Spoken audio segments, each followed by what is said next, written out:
So I was told I should do a review on this Bushman's fridge by Jess. So this is the same fridge we had in the last canopy. It was good enough that I thought we should put it in the new canopy.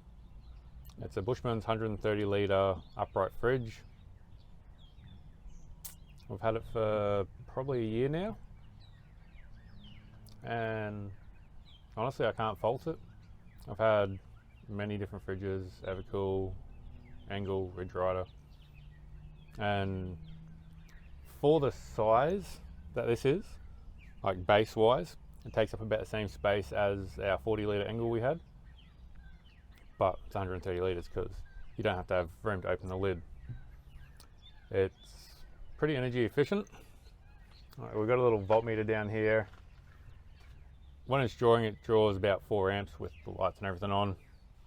So you draw in between 3 and 4 amps on cycle, so I'd probably say 3 amps on average, maybe 2 if it's not too hot, which is no more than what the other fridges used to draw.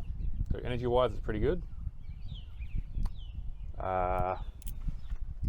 got it bolted in with Bushman's fridge cage. We did originally have it held into the old canopy just with a couple of bits of plyboard. It worked pretty well, but it was pretty ugly where we had to cut out the squares around the condenser so it could still breathe. This one works pretty good. It's got a good bit of ventilation behind it. That's about it really for, oh actually, and the whole frame itself is removable. It's 4 riv nuts on each corner, and yeah, just undo the 4 bolts on it, and the whole cage will come out in one piece with the fridge. Inside, that's one thing I don't like about it, is if you have bottles or anything on top of these shelves, if they turn sideways, they will roll out, which is kind of a hassle, but the best way I found to fix that is the craft beer carriers. They keep your cans upright and they don't roll around.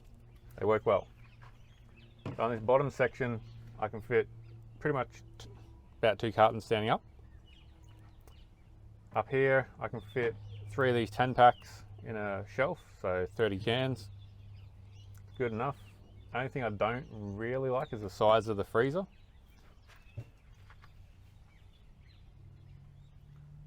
I'm pretty sure it's either King's or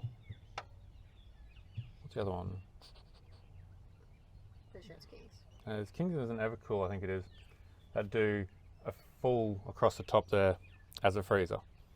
That would be a lot better because then I could fit a lot more stuff in there. Like at the moment, I've just got some bait in there, some worms, just crab bait as well.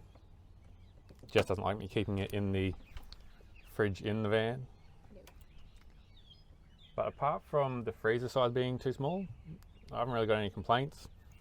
The condenser itself does frost up after a while. After every 6 months or so, I'll take like the perishables out, leave the fridge open for an hour, let it defrost, and the whole block of ice just falls off. And you're good to go for another 6 to 12 months, depending on how much you use it.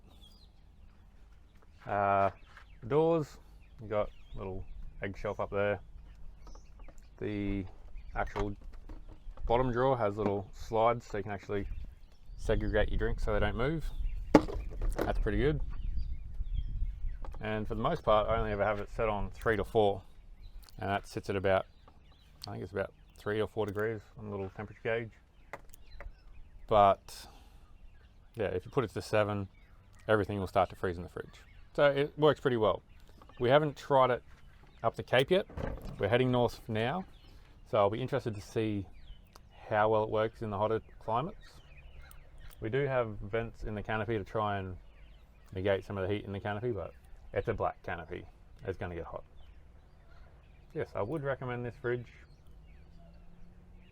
Price wise, back when we bought it, it was $1,600. No, I think it was like 1,400. It's had quite a hike since we bought it. I think they're at 1,600 at the moment. But for the size, the capacity, how much it draws, I can't fault it.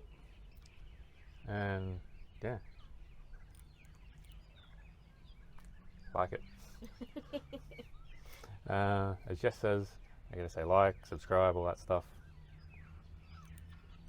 And we'll bring out more on our channel about our car and our rig rundown soon. We'll have a caravan update soon. And all the fun toys that we put into the new car. There is a big list of stuff we've done lately.